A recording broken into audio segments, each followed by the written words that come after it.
Alright, I'm gonna make another video or two today. I'm feeling talkative, in a better mood than I was yesterday, that's for sure. So, another monster music. Not one of the ones I planned on, but an encounter happened in my game last night and it almost resulted in a TPK of the party members who were at the table. So, I've not used these a lot, and I think they've been underutilized, and like the other creatures that are strictly found underground in the Underdark, they're never a threat to the normal people of the world. But for adventurers and others delving deep into the earth or in places of bad reputation, they could bump into it. 8 to 10 foot tall, 5 foot broad, claws like iron, mandibles, no nose, they got gills, and then 2 sets of eyes, large insectoid eyes, mean, strange looking human eyes whose gaze causes confusion. The Umber Hulk, or as old school Central calls him, the Hulker. What are you gonna do when Hulkermania runs rampant on you? Oh my god! Usually you're gonna lose some PCs is what's gonna happen. Someone's gonna get torn and towed because their thick hide is a decent AC, an AC of 2. That's a solid AC for a creature, right? So until you get past 7th, 8th level, there's gonna be some missing going on. Your swords become blunted upon its thick hide. I forgot the damage output these critters do. I complete forgot. Our party range is 2 to 5 right now. 2 to 5. And it's a completely avoidable encounter. They went right into it. And they're like, ah! And everyone failed their saving throw. Which means everybody's confused. And unlike AD&D, there is no act normally for old school essentials. It is missing from that chart. I was tempted to put that back in there since it has a duration, but I didn't. It might have went a lot different if I did. I didn't really work on my chance to meet gaze because it was a surprise round, and everyone asked me, what is what's making the noise? We see what it is. That means you turn to look at it, so that's 100%. So is what it is. The morale's high. They have tough hit points, 10 hit die again. And their damage is impressive. 3d4 per claw and 2d8 on the mandible. So, low-level hirelings, retainers, and extras who get in the hands of a Hulker or slash the Umber Hulk are toast. They gonna die horribly. And that's what happened to our party last night. The 2 main PCs made it out, and I was rolling the dice right on the table, virtually.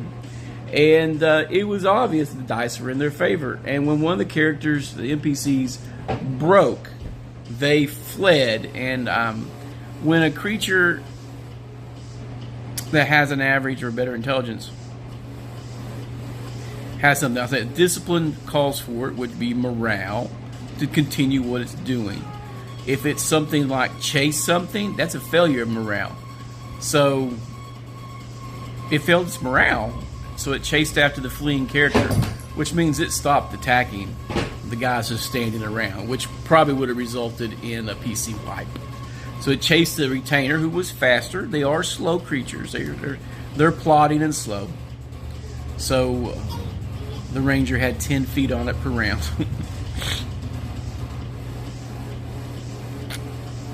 Until, of course, he rolled attack nearest creature.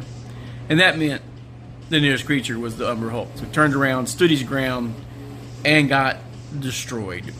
He got destroyed. But the duration wore off on the other players, and they fled. They fled into unknown areas of the dungeon. Rather than face the Umber Hulk, they booked it into the darkness. But what makes the Umber Hulk so terrifying is it's a tunneler. can attack from surprise because it just comes right out of the wall, and its tunnels are confusing. So if you go into its lair, might be some problems. Now they do cover gold and treasure, but not, and they actually have a language amongst themselves, so they're not dumb, but they do like man flesh. So I added some ecology notes of mine during the game. There were some bodies under some rocks, but it says that the Hulkers crave flesh, so they find it as a delicacy. So I thought, well, okay, it stores its food. It's a subterranean creature. It tears through rock, so extra meals are pulped under large sections of rock, and that's what they did. So it ate what it wanted from what it just killed, and then it threw the bodies under a bunch of rocks and just started crushing it. And anything it couldn't use or it didn't like, it destroys, because it's a hateful, spiteful creature. So robes, armor, stuff that gets in the way of eating a good meal, stomped and crushed, rended by its iron-like claws. But yeah, they're rough ones, dude. And you should only encounter them in the Underdark or in tunnels. It says they come above only on moonless nights, but I think that would be so rare. How does an underground creature really know when the moon's not up, Ron? It's just going to be wandering around doing what it does, tunnel. And then when it runs across fresh meat, rather than getting swallowed by a purple worm and then tearing its way out like a creature from Alien, yes, I'm getting fleshes. It beats up and kills adventurers. Probably eats a lot of dwarves, delving in the dark. Dwarf tots. But yeah, the Umber Hulk, brutal opponent. And you can meet many of them. You can have multiple attacks of these guys, and I think it made kind of over the top.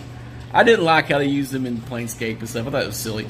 So I only really use them in underground settings. I'm not a Planescape guy. It's another setting I'm like, lame. So, in your dungeon crawl, in the caverns, if the dungeon walls are cracked and crumbling and you see large footprints in the hall, beware. Could be an Umber Hulk stalking the Isle for fresh meat on Isle Adventurer. Game well, game often, y'all. And even your TPKs or near TPKs can be a fun session. My players were super ecstatic to have survived the encounter. And now they're like, do we even bother going back?